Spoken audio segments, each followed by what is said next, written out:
Hello students, last class में हमने study किया था स्ट्रक्चर ऑफ ओव्यूल बीजांड की संरचना, है ना। और आज हम बात करने वाले हैं टाइप्स ऑफ ओव्यूल बीजांड के प्रकार। बीजांड को यहाँ पर हम क्लासिफाइड कर रहे हैं डिफरेंट टाइप्स के अंदर, तो उसके लिए मैंने दो टाइप के क्लासिफिकेशन यहाँ पर लिए हैं, है ना। तो आपको बीजांड को जो क्लासिफाइड करना है वो दो बेस पर, पहला आ जाता है on the basis of integument और दूसरा आ जाता है आपका on the basis of position, है ना। तो आपको यहाँ पर पॉइंट सबसे पहले ये कि बीजांड की संरचना और उसकी लेबलिंग पूरी आनी चाहिए, क्योंकि जब हम on the basis of position की बात करेंगे तो वहां पर डिफरेंट जो पोजीशंस हैं उन पोजीशंस को हम बीजांड वृंत के सापेक्ष स्टडी करने वाले हैं। तो आपको सारी लेबलिंग पता होनी चाहिए कि बीजांड द्वार किसको कहते हैं, भ्रूण कोश किसको कहते हैं, निभाग या चालेजा किसको कहते हैं और बीजांड वृंत क्या होता है, ये सारी चीजें आपको पहले से पता होनी चाहिए। अब देखिए, सबसे पहला जो हम बात कर लेते हैं बीजांड के प्रकार में, वो आ जाता है on the basis of integument. Integument इस शब्द का मतलब होता है अध्यावरण। जैसे परागकण में हमने बाह्य आवरण को एक्साइन या बाह्य चोल कहा था, तो इसी प्रकार से यहां पर हम उस आवरण के लिए ही शब्द काम में ले रहे हैं अध्यावरण। वहां पर हमने चोल शब्द लिया, कहीं हम भित्ति शब्द यूज लेते हैं, तो यहां पर क्या है, यहां पर बीजांड के ऊपर जो आवरण पाए जाते हैं उन्हें हम कहते हैं अध्यावरण। क्या कहते हैं? अध्यावरण कहते हैं। अब देखें कि इंटेगुमेंट या अध्यावरण की उपस्थिति, अनुपस्थिति और संख्या के आधार पर हम बीजांड को दो कैटेगरी में क्लासिफाइड कर सकते हैं। एक आ जाता है एटैगमिक। ये क्या है? इसे हम कहते हैं एटैगमिक, है ना। और ए फॉर एब्सेंट, आपको पता है मैक्सिमम केस में ए वर्ड किसको रिप्रेजेंट करता है? एब्सेंस को रिप्रेजेंट करता है, तो ए फॉर एब्सेंट हो गया। टैगमिक वर्ड का मतलब यहां पर क्या होता है, तो देखो मैंने लिखा हुआ टैगमिक इज इक्वल टू इंटेगुमेंट, यानी टैगमिक को ही, टैगमिक वर्ड किसको रिप्रेजेंट कर रहा है? इंटेगुमेंट या अध्यावरण को प्रदर्शित कर रहा है। इट मींस क्या हो गया एटैगमिक का मतलब? ऐसे बीजांड जिसमें अध्यावरण अनुपस्थित होते हैं, या फिर अपन कह सकते हैं अध्यावरण रहित बीजांड, है ना, जिनमें अध्यावरण अनुपस्थित, कोई इंटेगुमेंट आउटर इनर, कोई इंटेगुमेंट प्रेजेंट नहीं होता है, उन्हें हम एटैगमिक कहेंगे। इसके एग्जांपल्स आपको ध्यान में रखने हैं। एक आ जाता है आपका ऑलेक्स, दूसरा आ जाता है लेरियोस्मा और तीसरा आ जाता है सेंटलम, है ना। तो तीन ये उदाहरण हैं जो आपको थोड़े से ध्यान में रखने हैं। दूसरा आ जाता है आपका टैगमिक। टैगमिक को हम यहां पर कह सकते हैं अध्यावरण युक्त बीजांड। अध्यावरण युक्त बीजांड यानी इसके अंदर अध्यावरण क्या होंगे? उपस्थित होंगे। अब अध्यावरण उपस्थित हैं, लेकिन वो है कितने? एक है, दो हैं या उनसे ज्यादा हैं। तो यहां पर मैक्सिमम जो आपको इंटेगुमेंट मिलते हैं ओव्यूल में वो दो मिलते हैं। तो इसके बेस पर हम बता सकते हैं, इनको फर्दर क्लासिफाइड कर सकते हैं टैगमिक को या अध्यावरण युक्त बीजांड को दो प्रकारों में। एक आ जाता है यूनिटैगमिक और दूसरा आ जाता है बाइटैगमिक। यूनिटैगमिक और बाइटैगमिक। यूनी वर्ड रिप्रेजेंट करता है सिंगल को, एक को। टैगमिक वर्ड रिप्रेजेंट करता है इंटेगुमेंट को, यानी ऐसे बीजांड जिसमें केवल और केवल एक ही अध्यावरण पाया जाता है, उसे आप क्या कहेंगे? यूनिटैगमिक, या फिर आप इसे कह सकते हैं एक अध्यावरणी बीजांड। ठीक है। एग्जाम्पल आपको ध्यान में रखना है गैमोपेटली। अब देखो, गैमोपेटली कोई पादप का नाम नहीं है। गैमोपेटली और पॉलीपेटली ये दोनों एंजियोस्पर्म या आवर्त बीजी पादपों के वर्ग हैं। तो गैमोपेटली वर्ग के अंदर आपको यूनिटैगमिक मिलता है, यानी इस वर्ग के जितने भी प्लांट हैं उनके अंदर आपको यूनिटैगमिक बीजांड देखने को मिलेंगे। दूसरा आ जाता है मैक्सिमम जिम्नोस्पर्म, यानी अधिकांश जो अनावर्त बीजी पादप हैं उनके बीजांड भी आपको कैसे मिलेंगे? यूनिटैगमिक ही देखने को मिलेंगे।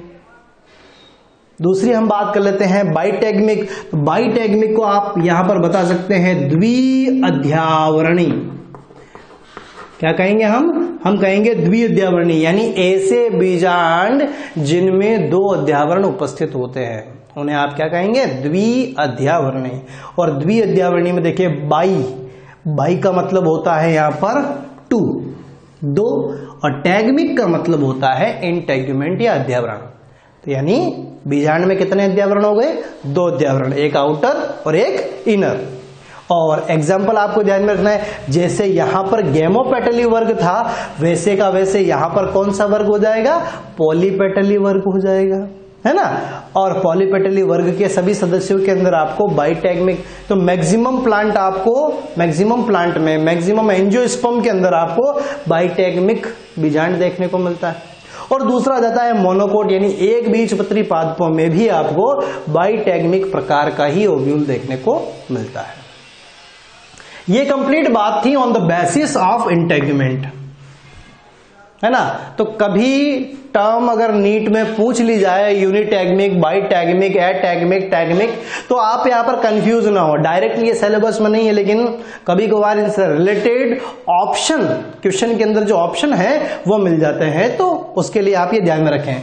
दूसरा प्रकार हम बात करेंगे यहां पर on the basis of position of, है ना, basis of position of micropyle, embryo sac, चेलेजा और फ्यूनिकल, ठीक है ना। तो आपको यहां पर ध्यान में रखना है जो डिफरेंट पार्ट हैं, यानी बीजांड का बीजांड द्वार, भ्रूणकोश, निभाग और बीजांड वृंत, इनकी पोजीशन, इनकी स्थिति के आधार पर हम क्या बताएंगे, यहां पर बीजांड के प्रकार बताने वाले हैं। और मुख्यतः आप ध्यान में रखें कि स्थितियां किस तरीके से हम ऑब्जर्व कर रहे हैं। तो यहां पर बीजांड द्वार, भ्रूणकोश और निभाग की स्थिति किसके सापेक्ष, बीजांड वृंत के सापेक्ष कैसी है उसका अध्ययन करेंगे। तो देखें यहां पर सबसे पहला आ जाता है आपका कौन सा प्रकार, ऑर्थोट्रोपस या रिजु प्रकार। तो यहां पर 6 प्रकार आपको पढ़ने हैं, रिजु, अर्ध प्रतीप, प्रतीप, अनुप्रस्थ, वक्र और कुंडलित प्रकार के आपको बीजांड देखने को मिलेंगे। पहला बीजांड रिजु बीजांड के बारे में बताने से पहले एक पॉइंट आप ध्यान में रखें, कंफ्यूज ना हो। जब आप ये लेक्चर देखेंगे और इस लेक्चर को स्टडी करेंगे और फर्दर जब आप आरबीएससी को स्टडी करेंगे तो आरबीएससी में एम्फीट्रोपस और कैंपाइलोट्रोपस ये दोनों उल्टे बता रखे हैं। यानी मैंने जैसे यहां पर एम्फीट्रोपस कहा है वहां उसे कैंपाइलोट्रोपस बता रखा है, यहां जिसे कैंपाइलोट्रोपस बताया है आरबीएससी में उसे एम्फीट्रोपस बता रखा है। तो कौन सा प्रिफेयर करें? सबसे पहले क्वेश्चन ये आ जाता है दिमाग में, डाउट ये आ जाता है कि सर ये पढ़ें या आरबीएससी वाला। तो आरबीएससी की किताब में गलत है ना, उसे आप करेक्ट कर लीजिएगा, उसे आप सही कर लीजिएगा। तो पहली बात हम कर लेते हैं रिजु या फिर ऑर्थोट्रोपस, या आप कह सकते हैं एट्रोपस भी कह सकते हैं, ऑर्थोट्रोपस भी कह सकते हैं, रिजु प्रकार का बीजांड भी आप बता सकते हैं। स्थिति में आप देखें यहां पर कि जो ये सारे भाग हैं इनकी स्थिति कैसी है। तो इनकी स्थिति देखें आप, ये रहा आपका बीजांड द्वार, भ्रूणकोश, निभाग और बीजांड वृंत। चारों संरचनाएं आपको, ये चारों चीजें जो हैं वो कैसी, एक सीधी रेखा में दिख रही है। तो आपको यहां पर कोई लंबी चौड़ी थ्योरी याद नहीं करनी है, बल्कि जो आपको डायग्राम में दिख रहा है उसी डायग्राम में दिखने वाली चीजों को आपको थ्योरी के अंदर क्या करना है, कवर करना है। क्लियर? तो देखें यहां पर कि बीजांड द्वार हो गया, भ्रूणकोश हो गया, निभाग हो गया और बीजांड वृंत, चारों आपको कैसे देख रहे हैं, एक स्ट्रेट लाइन, एक सीधी रेखा में देखने को मिल रहे हैं, है ना। तो इसीलिए आप इसको क्या कहेंगे, रिजु बीजांड। तो रिजु बीजांड की मैं अंदर पोजीशनिंग आपको या स्थितियां आपको ये ध्यान में रखनी है। एग्जाम्पल देखें, पाइपर किसे कहते हैं हम, पाइपर जो है आपका किसके लिए वर्ड यूज लिया जाता है, काली मिर्च के लिए यूज लिया जाता है। तो ध्यान में रखें, पाइपर हो गया, उसके बाद में बिटल यानी पान हो गया, और जिम्नोस्पर्म यानी अनावृत बीजी पादपों में भी आपको ऑर्थोट्रोपस प्रकार का बीजांड देखने को मिलता है।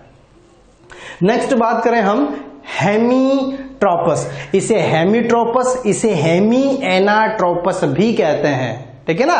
अर्ध प्रतीप बीजांड, अर्ध प्रतीप बीजांड में देखें आप तो स्थितियां अपने को ध्यान में रखनी है, तो ध्यान से देखें। ये रहा बीजांड द्वार, भ्रूण कोश और निभाग, तीनों एक सीधी रेखा में आपको दिख रहे हैं, दिख रहे हैं तीनों एक सीधी रेखा में, जबकि ये बीजांड वृंत के साथ में 90 डिग्री का कोण बना रहे हैं। बीजांड वृंत के साथ में क्या बना रहे हैं? 90 डिग्री का कोण बना रहे हैं। तो आपको यह ध्यान में रखना है कि ऐसी स्थिति जिसमें बीजांड द्वार, भ्रूण कोश और जो निभाग है वो एक सीधी रेखा में, लेकिन बीजांड वृंत के साथ में 90 डिग्री या समकोण पर उपस्थित हो, ऐसे बीजांड अर्ध प्रतीप कहलाते हैं। एग्जाम्पल रेननकुलस और जो आपका प्रिमूला प्लांट है उनके अंदर आपको इस प्रकार के बीजांड देखने को मिलते हैं। तीसरा प्रकार आ जाता है आपका एनाट्रोपस प्रकार का, जिसे आप प्रतीप बीजांड भी कहते हैं। और प्रतीप बीजांड जो है वो प्रारूपिक किस प्रकार का है भैया? तो ध्यान में रखना है आपको, प्रारूपिक प्रकार का बीजांड है, यानी लगभग 80% आवृत बीजी पादपों में आपको प्रतीप बीजांड देखने को मिलता है। कैसा देखने को मिलेगा? प्रतीप बीजांड या एनाट्रोपस बीजांड देखने को मिलेगा। जो हमने कल लास्ट क्लास के अंदर हमने जो बीजांड का स्ट्रक्चर स्टडी किया था वो कौन सा था? तो वो एनाट्रोपस बीजांड ही था, जिसमें देखिए ये रहा आपका बीजांड द्वार, भ्रूण कोश और निभाग, तीनों यहां पर एक सीधी रेखा में है ना, एक सीधी रेखा में। और ये रहा बीजांड वृंत, ये भी एक सीधी रेखा में। तो आप कैसे बताएंगे यहां पर, इसका डिस्क्रिप्शन कैसे देंगे कि जब किसी बीजांड में बीजांड द्वार, भ्रूण कोश और निभाग एक सीधी रेखा में और बीजांड वृंत के समानांतर उपस्थित होते हैं, समानांतर उपस्थित होते हैं, लेकिन बीजांड द्वार बीजांड वृंत से कुछ दूरी पर उपस्थित होता है, ऐसे बीजांड को हम क्या कहते हैं?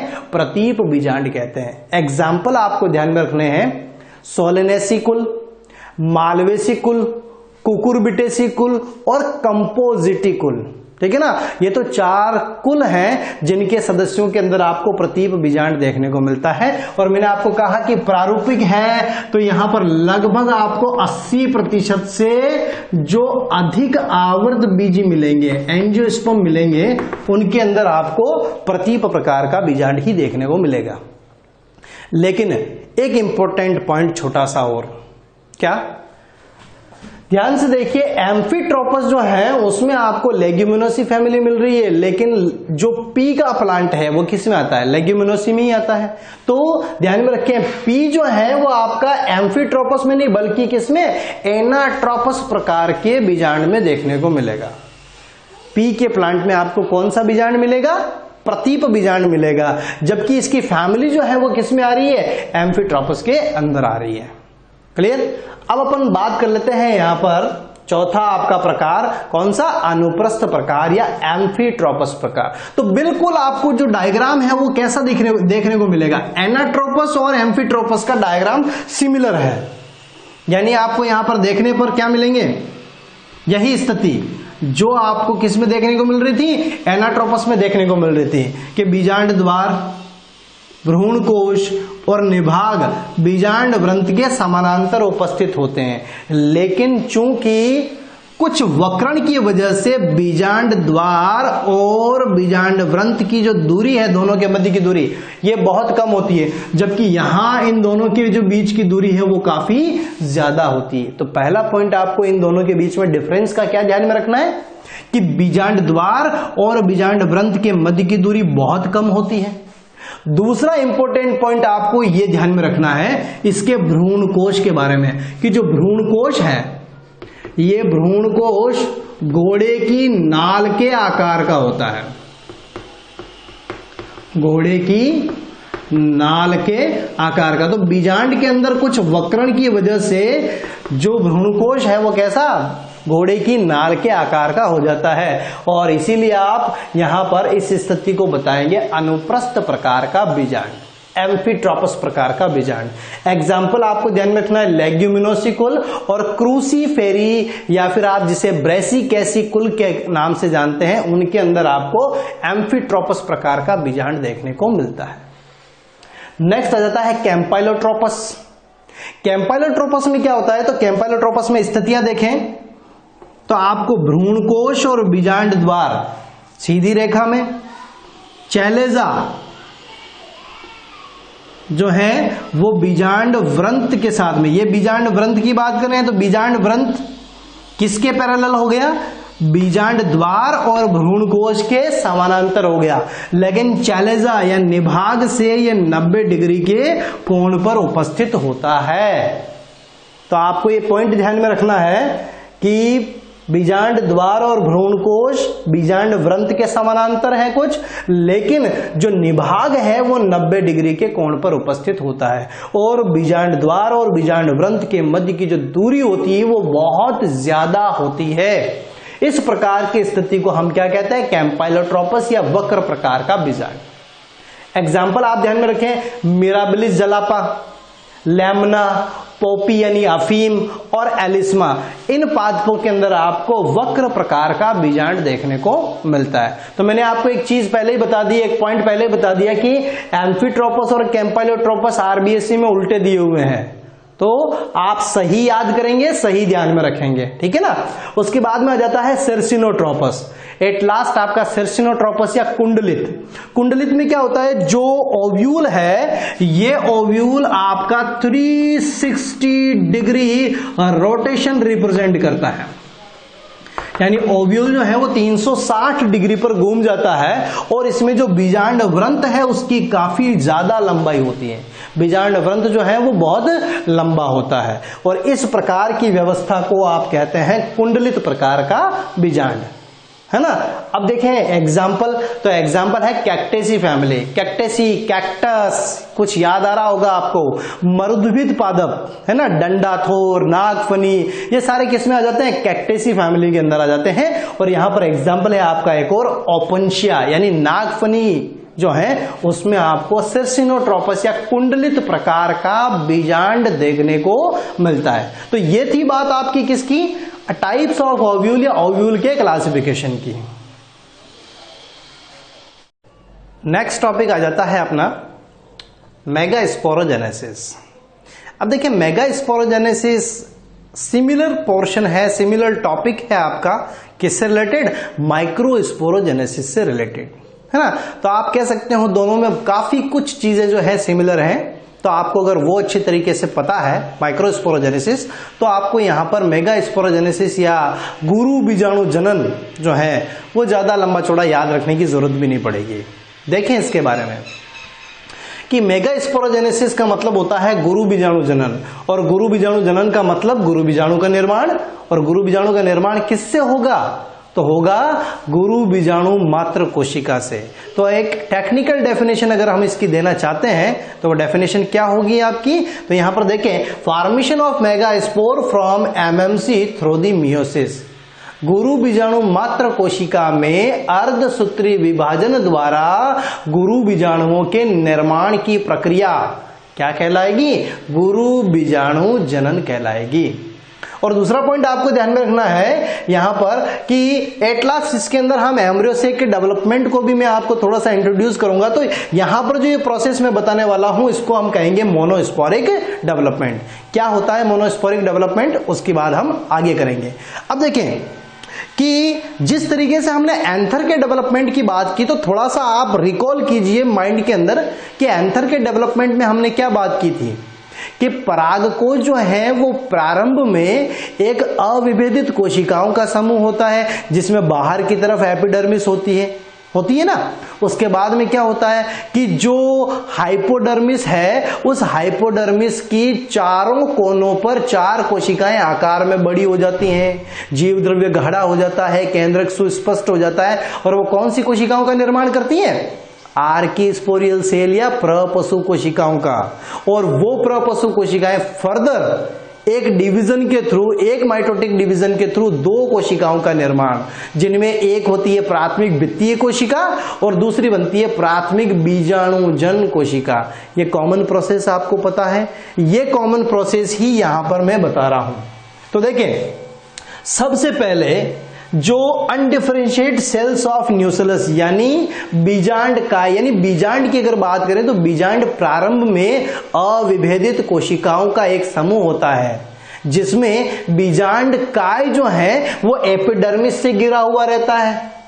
अब क्या होता है देखें कि न्यूसेलस की या बीजांड काय की जो अनडिफरेंशिएटेड सेल हैं उनमें से हाइपोडर्मिस की यानी एपिडर्मिस के जस्ट नीचे की है ना, बाह्य त्वचा के जस्ट नीचे की जो लेयर है उसकी एक कोशिका केवल सिंगल वहां पर चारों कॉर्नर पर थी।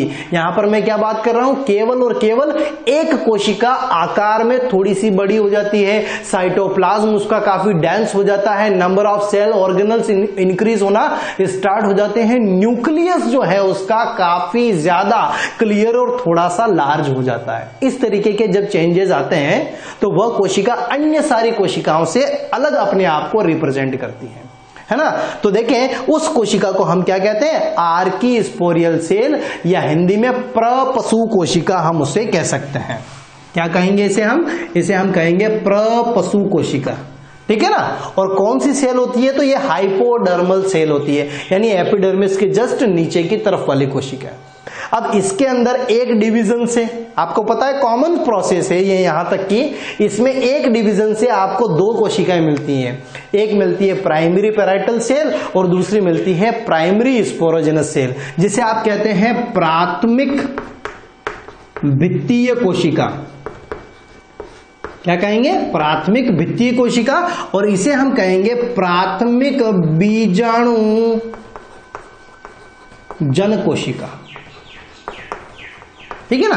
तो एक बनी आपकी प्राथमिक वित्तीय कोशिका और एक बनी आपकी प्राथमिक बीजाणुजन कोशिका। दोनों कैसे होंगे, डिप्लॉइड। जब तक मियोसिस नहीं हो जाता, अर्धसूत्री विभाजन जब तक नहीं होता, तब तक की सारी कोशिकाएं आपकी कैसे रहेंगी, डिप्लॉइड रहेंगी। अब जो प्राथमिक वित्तीय कोशिका है, ये प्राथमिक वित्तीय कोशिका लगातार विभिन्न प्रकार के अपनत परिणत जो विभाजन है उनके द्वारा एट लास्ट पूरे ओव्यूल को कंपोज करती हैं, पूरे ओव्यूल का निर्माण करती है, जिसमें अध्यावरण, निभाग, जितने भी भाग हैं वो सारे के सारे इस प्राइमरी पैराइटल सेल से बनने वाले हैं। जैसे हमने वहां पर बात की थी लघु बीजाणु जनन और परागकोश के परिवर्धन में, तो वहां पर क्या था, वहां पर प्राथमिक वित्तीय कोशिका ने अंतस्त्वचा, मध्य परत और टेपेटम का निर्माण किया था। इसी प्रकार से यहां पर बीजांड के अन्य भागों का निर्माण किसके द्वारा, प्राथमिक वित्तीय कोशिका से होता है। बची कौन, प्राइमरी स्पोरोजेनस सेल, प्राथमिक बीजाणुजन कोशिका। और ये जो प्राथमिक बीजाणुजन कोशिका है ये किसकी तरह काम करना स्टार्ट कर देती हैं, मेगा स्पोर मदर सेल, गुरु बीजाणु मात्र कोशिका की भांति काम करना स्टार्ट कर देंगी।